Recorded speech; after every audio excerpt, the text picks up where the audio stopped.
Ahora sí, le damos la bienvenida a todos en el video. Y vamos a abrir nuestra Biblia en Mateo 7. Ya tienen que saber dónde es, ya no tengo ni que decirlo.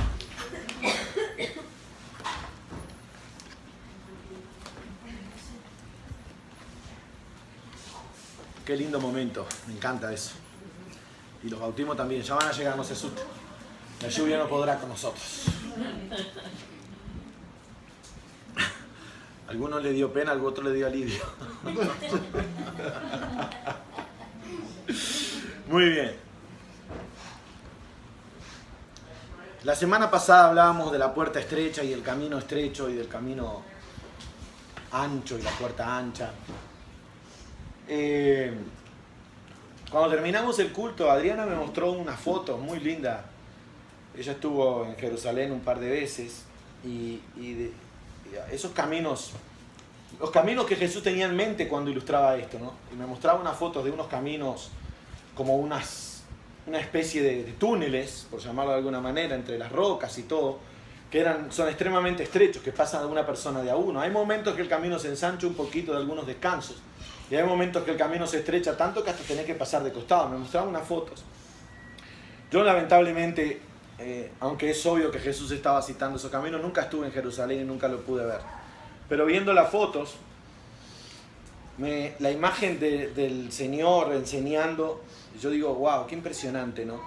Jesús le habló a la gente de cosas que la gente perfectamente podía entender, porque las veía todos los días. Nosotros pensamos en un camino estrecho, una calle corta, pero Jesús tenía en mente esos caminitos, ya sea esos subterráneos o los caminos en las montañas de los pastores, donde tenían que pasar de a uno, porque ustedes lo han visto, lo que hay al lado es un precipicio.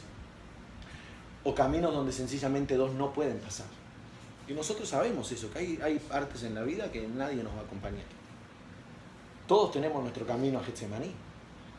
Esos dolores en el corazón que nadie va a poder entender, ni la persona que vive con nosotros y duerme con nosotros.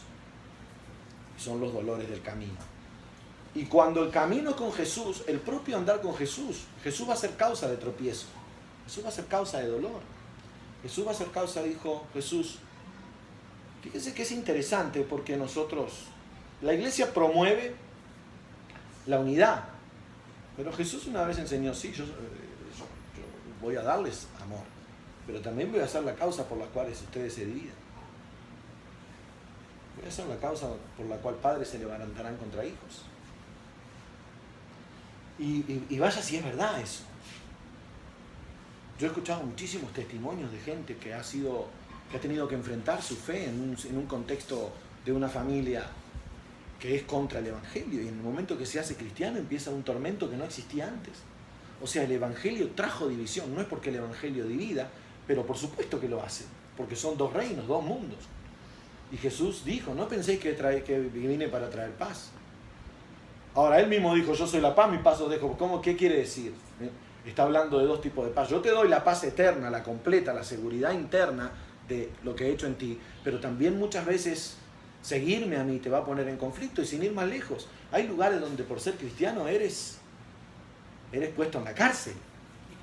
En el mundo moderno hoy es prohibido predicar el Evangelio o aún confesarse a ti mismo como cristiano públicamente. Lo cual es una contradicción para los que somos cristianos, porque el Evangelio debe ser publicado, es una orden de Jesús. A donde quiero llegar es que el Evangelio trae sus dolores, y por eso Jesús está diciendo, piénsalo bien si me quieres seguir, porque esto es un camino estrecho, esto es una renuncia profunda. Y yo les decía la semana pasada que Jesús está citando y tiene en mente como camino ancho, no la persona que no cree en Dios, que también es parte de eso, porque vive el famoso hedonismo, ¿no? El placer por el placer, la libertad por la libertad, que es el posmodernismo. Cada uno haga lo que siente y lo que quiere, como lo siente, porque nada es malo o bueno en sí mismo, sino como tú lo veas. Y le vamos sacando rótulo a todo. Y el camino en el que entramos es un camino peligroso. Yo lo he dicho a cada persona con la que puedo hablar. ¿Dónde va a estar el límite? No, bueno, la Constitución es un límite. Ok, la Constitución ya está siendo violada muchísimas veces y aparte la estamos cambiando toda. Mañana vamos a poner que en realidad matar no es tan malo. Ya pusimos que bueno, ya matar en defensa propia es correcto. Lo cual está bien, cuidado, yo no estoy diciendo que esté mal, estoy diciendo que después, así como cambiamos eso, así como hoy aceptamos algunas cosas que las hemos cambiado, que antes no se aceptaban y ahora sí. Ustedes sabían, por ejemplo, que en Brasil hay un diputado que está argumentando que la pedofilia debe ser permitida si el niño lo quiere y si hay una relación de amor con el adulto. Porque es lo mejor que le puede pasar a un niño es tener una experiencia sexual con alguien que lo ama, como su padre o un familiar. Yo no creo que prospere eso, pero tampoco creía que iban a prosperar otras cosas que prosperar. El argumento, bueno, está la madre peleando que se quiere casar con el hijo, ustedes lo han visto, eso ha salido por las noticias. Está peleando en la ley para conseguir una ley en su estado, no creo que estado de aquí de Estados Unidos, que le permita casarse con su hijo, porque lo separaron al nacer, ¿no? Y no sé por qué causa, ahora se reencontraron, pero se reencontraron y están enamorados. Y no hay amor más puro que ese. Entonces Jesús dice, el evangelio no es así. Cuanto más ancha sea la otra puerta, más estrecho va a ser el evangelio. ¿Me explico a dónde quiero llegar? O sea, la puerta ancha cada vez está más ancha, cada vez hay más pluralidad, y eso lo vemos con buenos ojos. Y yo entiendo que en algunos aspectos la pluralidad es muy buena, porque, por ejemplo, aquí hay pluralidad de culturas y nos enriquece eso, nos hace mejores. Hay pluralidad de pensamientos aquí y eso nos hace madurar. Pero generalizar es equivocarse. Decir que para todo esto es bueno es un error. Uno tiene que conocer límites. Yo hablaba en la barbería donde me cortan el poco pelo que me queda. Y los muchachos son muy buena gente, cubanos. Todos lo hablan gritando. Yo pensé que yo gritaba hasta que me empecé a cortar el pelo ahí. Parece que se están matando los cubanos y no, están charlando normalmente. Pura vocal. Exacto. Exacto, hacer. Y exacto. Y entonces, tú sabes que estábamos hablando de ese concepto y yo me decía, no, pero ¿por qué tú tenés que decidir? ¿Por qué tú tenés que decirme a mí que esto está mal? Digo, es que yo no te lo digo, ahí está el punto. Yo no soy quien para decirte que algo está mal. Pero hay un ser superior que por ser superior, tiene el poder de hacerlo. Y por eso nos ha pedido obediencia. Por algo lo dice. Cuando Dios advirtió, miren, ámense que es mejor que odiarse, y miramos el mundo, y ahora decimos, tenía razón, el amor es mejor que el odio. El que hierro mata, hierro muere. No lo creímos. Era fácil matar con hierro, pero después cuando nos mataron con hierro, no nos gustó. Yo no estoy tratando aquí de hacer una apología de la humanidad. Lo que estoy tratando de decir y lo que Jesús está tratando de enseñar es la puerta ancha. Cuando tú ves un lugar donde la puerta se abre demasiado, desconfía. Los dos tienen el rótulo de vida. Nadie vende el infierno. Nadie te va a decir, sígueme. Bueno, ahora hay grupos que sí, ¿no? En los días de Jesús no había gente que promovía el infierno como un lugar a donde ir. Todos pensaban en el infierno como algo negativo, aunque había diferentes aspectos de cómo verlo. Es el tema menos hablado por nosotros, pero más hablado por Jesús, by the way. Cuenten las veces que Jesús habló del cielo y del infierno en la Biblia, se van a sorprender. Dicho esto, los dos tienen el rótulo de estás bien aquí. El destino es bueno. El problema es que hay que ver el producto final. Y fíjense que estoy tan convencido de que en la mente de Jesús estaba más la religión falsa que el ateísmo o el agnosticismo, todos los ismos que niegan la existencia de Dios, que la primera enseñanza inmediata, después que él habla de la puerta estrecha, fíjense aquí, ¿no? Y qué interesante esto. El primer versículo después del versículo 14, el versículo 15, alguien que lo lea. Guardaos de los falsos profetas que vienen a vosotros con vestidos de oveja, pero por dentro son lobos rapaces. Hasta ahí. Ahora vamos a leer todo el contexto. Pero lo primero que Jesús dice cuando está hablando de la puerta ancha, del camino ancho, ¿verdad? Lo leemos ahí, espacioso, esa es la palabra que usa. Lo primero que dice, la primer cosa que le viene a la mente, por supuesto que Jesús no está enseñando por entusiasmo o espontaneidad, él está hablando desde la sabiduría del Hijo. Él dice, guardaos de los falsos profetas. O sea, les advierto que el gran peligro o el gran problema aquí es que ustedes van a encontrar un montón de gente que va a venir en el contexto del profeta. Y aquí pongamos no solo el que profetiza como tal. Jesús está hablando de todo aquel, recuerden la función del profeta, que era guiar el pueblo, ¿verdad? Que era llamar al pueblo al arrepentimiento. Todos los profetas de la antigüedad tuvieron esa función. No era si mañana te van a regalar un Mercedes-Benz. El Señor me dice que mañana vas a ir a tal lado y te van a regalar un auto. Ustedes no van a ver ninguna profecía en las escrituras de ese tipo. Los profetas actuaban desde una perspectiva de la revelación de Dios para el arrepentimiento y para la consumación del plan de Dios, no para el hecho de una simple bendición humana. Y entonces Jesús inmediatamente que enseña, y no voy a volver a todo lo que hablábamos, ¿no? De las dos puertas, los dos caminos, las dos multitudes diferentes, una muy grande, la otra corta, pequeña, y después los dos destinos que realmente son completamente diferentes. Jesús empieza, y si ustedes se ponen a pensar y leen todo el contexto hasta que termina, hasta el versículo creo que es el 27 donde termina, hasta el 29 donde termina el Sermón del Monte, por lo menos lo que Mateo registra, ustedes van a encontrar que Jesús va a poner siempre dos opciones. Va a hablar del fruto malo o el fruto bueno ahora. Después va a hablar de los dos cimientos, las dos casas. Todo es dos. Las dos puertas acaba de hablar. Los dos caminos. No nos da un término medio, un punto intermedio donde vivir. Esto es todo lo que tú notes o todo lo que te ofrezca variedades y muchas opciones es el camino ancho. Y es el espacioso. Claro que te van a decir, ¿qué profeta va a venir a decirte? Si me sigues te vas al infierno. Si me sigues vivirás en una mentira. Todos van a venderte el cielo. Todos tienen en el cartel de entrada la puerta del cielo. Pero la Biblia es clara en cuanto que hay un solo camino, hay una sola verdad y hay una sola vida para vivir. Es Jesús. Tú puedes aceptarla o rechazarla, pero no tienes otra alternativa.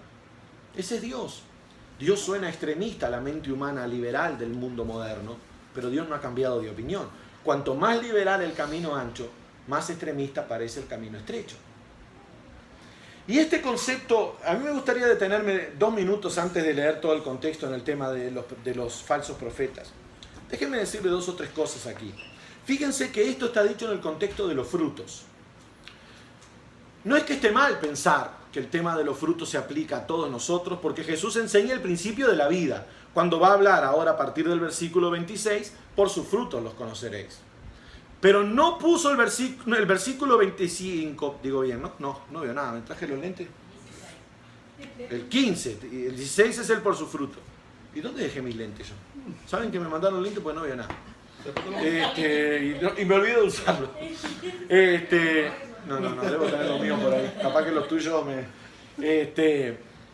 dice, guardaos de los falsos profetas. Y después habla de los frutos. Ahora miren qué tremendo que es esto. Jesús está enseñando de vivir la verdad, de vivir el camino estrecho, de tomar la decisión por Jesús. Les viene hablando de la verdad del reino, de cómo vive el reino, les ha enseñado. De hecho, Él empezó diciendo, bienaventurados los pobres de espíritu. Está hablando, esto no lo puedes hacer tú. ¿Por qué es bienaventurado el pobre de espíritu? ¿En qué sentido tiene? Y perdonen que vuelva un poquito para atrás, pero tiene todo que ver con lo que Jesús está enseñando cuando en el contexto de la enseñanza de vivir para el reino de Dios, Él dice, ustedes necesitan pedir, necesitan buscar, necesitan golpear. Esto es una obra de Dios, esto es un milagro.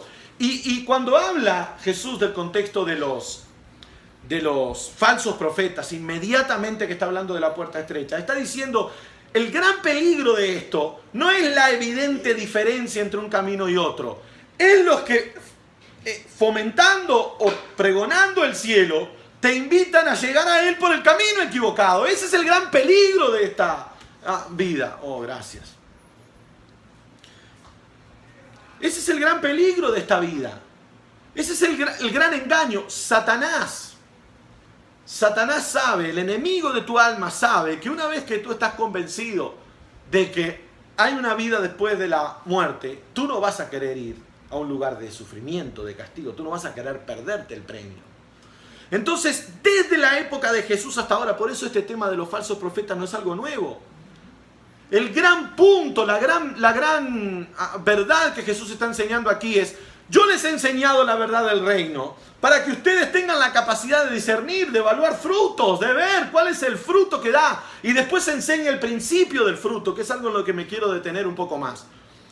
Pero no quiero dejar de decir que el gran peligro del camino estrecho son, y repito este concepto, los que, invitándote a llegar al mismo destino que el camino estrecho tiene, te invitan a transitarlo por el camino ancho.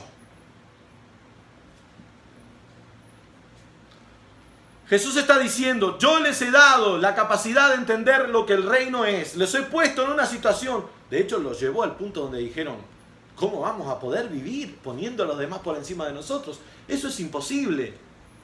Claro que es imposible, no es una obra. Cuando Pablo habla de las obras de la carne, habla de hechos de la carne, pero cuando habla del Espíritu, habla del fruto. Este es el producto natural de aquellos que estamos en Dios. En el árbol que te transformas, por la gracia de Dios, por el poder de Dios, hay un acto sobrenatural. El árbol no hace ningún esfuerzo para producir fruto, y al mismo tiempo hace todo el esfuerzo. Lo que me quiero decir es que por ser árbol, por ser manzano, su acción natural será producir manzanas. Va a sufrir por el proceso natural. Dicen que un árbol ejerce un montón de energía cuando la vive recolectando el sol. Ustedes saben todo aquello que aprendimos en la escuela, que ya nos olvidamos todos, a menos los que han seguido estudiando, que se produce la famosa fotosíntesis, todo aquello que ya ni me acuerdo qué era, pero sé que se llamaba así. Nunca más lo leí porque nunca fui un científico, a mí me dio por la filosofía siempre. Si hay algún científico aquí va a saber más que yo de eso. Hay una energía, sí leo, porque como leo de todo lo que me pasa por las manos, leo cada tanto, que produce tanto y que hace tanta fuerza, que si se compara, ahora no están comparando la fuerza de los pulpos y de los hombres, que el pulpo es mucho más fuerte, que sé, eso no entiendo nada. Anyway, el punto aquí es que claro que vas a sufrir, pero tú no estás sufriendo para ganarte. Déjenme poner un argumento aquí antes de seguir con el tema de los frutos. Este es el argumento de Jesús.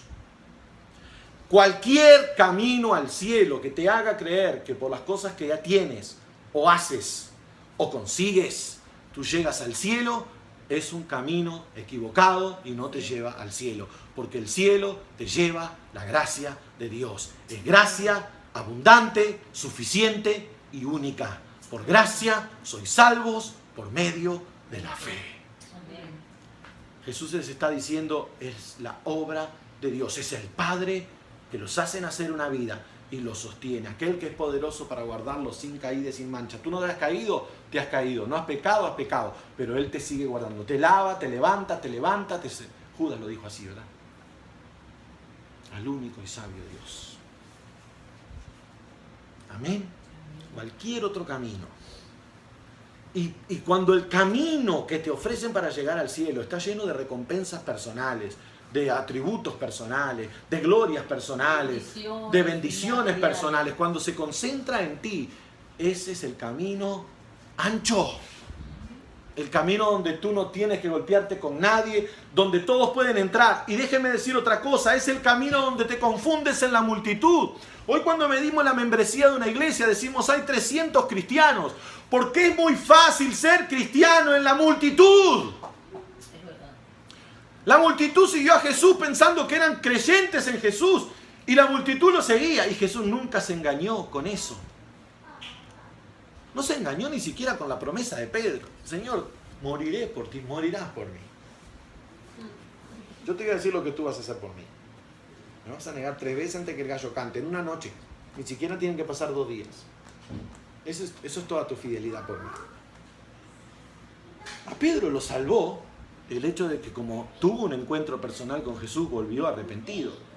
La multitud, estas bendiciones multitudinarias de levante la mano en 5.000 gente que los bendigo a todos. El que levante la mano ahora, ponga esto en su mano, ponga su llave, ponga su billetera. Y perdónenme si alguno está... Yo no estoy pensando en ningún lugar específico. Estoy hablando del camino ancho. Estoy hablando de esta oferta evangelística, masiva, que no trata el corazón. Este es un camino de a uno. Jesús no tiene ni sobrino, ni primo, ni ningún otro parentesco. El Padre tiene hijos, Jesús tiene hermanos y es uno, de a uno, por uno, por uno.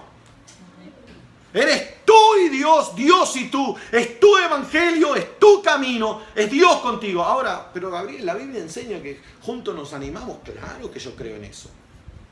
No me confundan, nosotros tenemos que estar juntos, somos una familia. A lo que me estoy refiriendo es a la experiencia personal e íntima. Hoy vivimos un evangelio masificado, donde son los hermanos, donde la gente por participar, por ir a los cultos, por decir Dios te bendiga, por aprender un lenguaje, se cree cristiana. Y no lo hacen por mal, se creen cristianos, pero nunca pasaron por la cruz. ¿Qué creen que quiso decir? A ver, ¿cómo interpretan ustedes? Tome su cruz cada día. ¿Qué creen que Jesús quiso decir?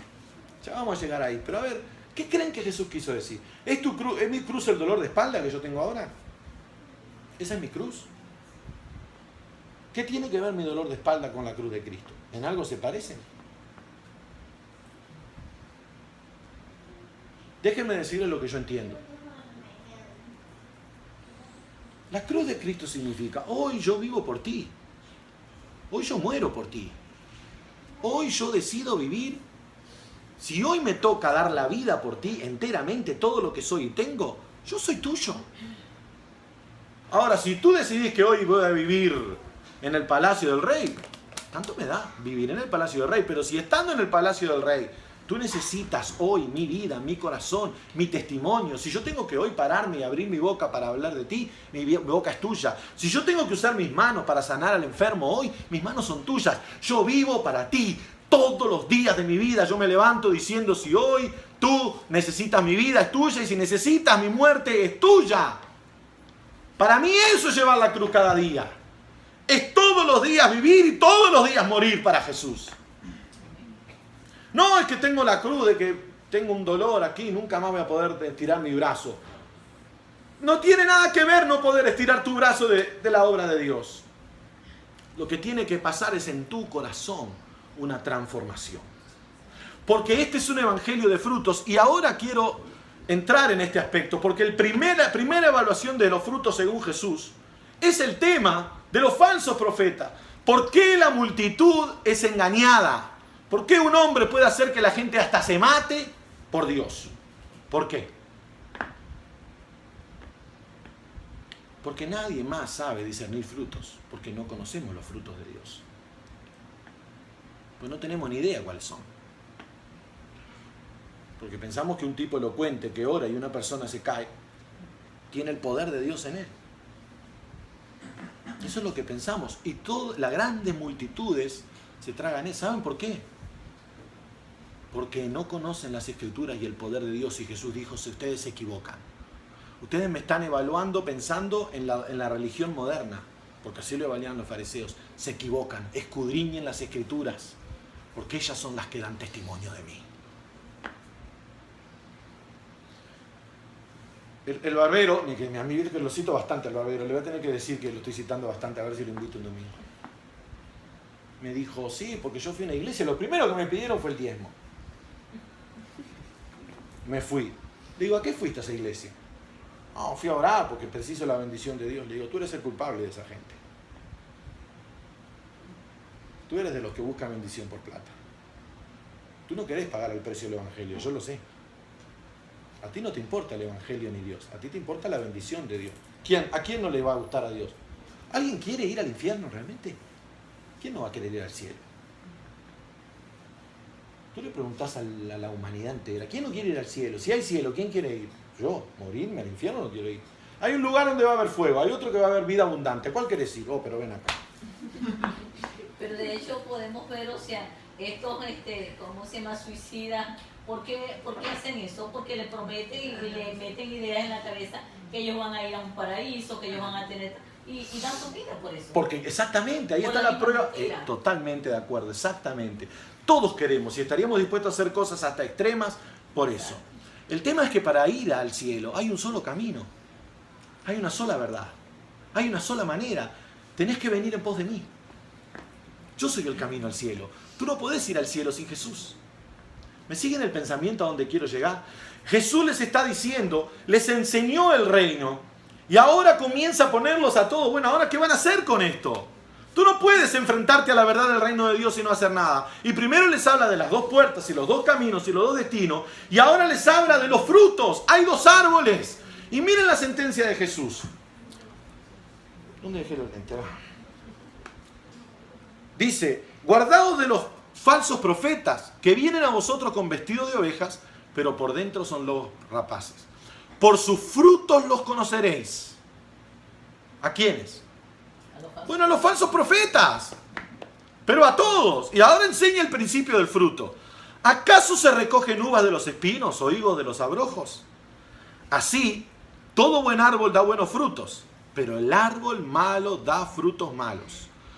No puede el buen árbol dar malos frutos, ni el árbol malo dar frutos buenos. Todo árbol que no da buen fruto es cortado y echado en el fuego. Así que, por sus frutos los conoceréis. Ahora, termino con este pensamiento y lo seguimos la semana que viene. Si ustedes siguen leyendo, porque Jesús no paró de hablar ahí, nosotros paramos porque hay un título. Jesús sigue diciendo. ¿Qué sigue diciendo? Lean el título del próximo. ¿No es eso como nosotros juzgamos a la gente por sus frutos? Fíjense cómo juzgamos nosotros a los hombres de Dios.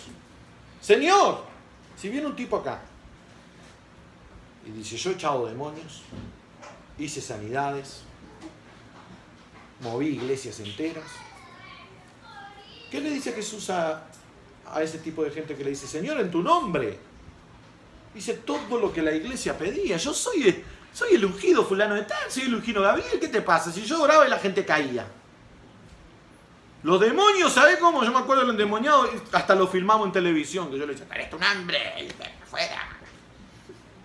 Y sanamos, ¿vos te acordás de aquel hombre que vino con el dolor? Ojalá encontrara uno de esos sanadores, no me vendría mal a mí ahora. ¿Y qué le dirá Jesús? No me quiero adelantar. Sin embargo, ¿qué hubiéramos dicho nosotros de un hombre así? Habla, por favor. No, creo que ese es uno de los grandes problemas porque también la mayoría de la gente tiene una estructura de que no puede juzgar, porque el propio Jesús ya lo dijo. Exactamente. Tiene una estructura de que puede estar tocando un ungido, que eso tiene una consecuencia. O sea, estoy hablando de todo lo que... Sí, perfecto, entiendo lo que quieres decir. Cuando te referís al ungido, al líder, a la persona, exacto. La persona. Entonces, discernir frutos no es simple. No es simple. Entonces, la gente prefiere, como siempre nos pasa en la vida cristiana, Perfecto. nuestra vida cristiana es mediocre porque preferimos que otro haga la tarea Tremendo. que nos cuesta un precio bastante Nunca alto. mejor dicho. Porque Repetí eso. Porque queremos... Nuestra vida cristiana es mediocre porque siempre preferimos que otro haga la tarea de pagar el precio para conseguir la verdad. Que otro haga la tarea para Ese precio es conseguir alto. las cosas Por de ejemplo, Dios. ¿cómo yo sé los frutos reales de Dios en una persona? Si yo tuviera que analizar, tendría que analizar carácter, un montón de actitudes que se parecen a Jesús para ver frutos. Pero para eso tengo que depender de Dios, tengo que buscar la ayuda del Espíritu Santo, conocer la palabra. Totalmente. Tengo el tiempo, tengo la capacidad. El precio pagado. El precio a pagar para conocer la verdad. Qué tremendo ¿Estoy eso. dispuesto a hacerlo o no? Entonces, prefiero que me sirvan la comida y me digan, esto es lo que Dios dice. Y no lo puedo analizar porque como no busco, no tengo discernimiento, no tengo la guía del Espíritu, lo tengo que aceptar porque aparentemente es la persona que yo creo. Totalmente de acuerdo. Y lamentablemente el mayor problema creo que no es mucho peor que el incrédulo, el que cree que está en el camino cierto. Totalmente de acuerdo. Totalmente de acuerdo. Que le dio a alguien que debería guiarlo a la verdad. Exactamente. Porque Tremendo. no tuvo, o a veces no tuvo la capacidad, no estuvo dispuesto a pagar el precio, o ni siquiera se lo enseñaron, de buscar, como Dios dijo, el espíritu que guía a la verdad. Amén. Tal cual. Tal cual. ¡Wow! Nunca mejor dicho. No le saco ni le pongo nada. Es así mismo. Y quiero dejarle con esta reflexión que Aníbal acaba de decir. El Evangelio se comparte, el Evangelio se disfruta en familia, pero hay un camino personal que nadie puede caminar por ti y que tratar de comprarlo o negociarlo con otro, como se negociaron Jacob y Esaú las promogenituras, nunca da cierto, siempre termina en problemas. Entonces, si alguno aquí no sabe discernir los frutos de Dios, vuelva a las Escrituras. Este es un iPad, debería golpear el libro que es la Biblia, ¿no? Vuelva a las Escrituras, vuelva a la oración, vuelva a la meditación de la palabra, vuelva a la comunión con los santos de una manera íntima y personal, no solamente a través del canto congregacional, sino de la charla honesta y humilde que hace crecer, de 2 o 3 reunidos en su nombre. Amén. Qué tremendo. La semana que viene lo seguimos. Yo me adelanté un poquitito, pero es la única manera de entender el contexto, porque Jesús no se detiene en títulos o subtítulos. Él después habla de todo lo que nosotros valoramos como un siervo de Dios y lo desestima. Y eso nos tiene que hacer pensar que Jesús está buscando otro tipo de fruto en nosotros. Amén. Me dijo Argentina que le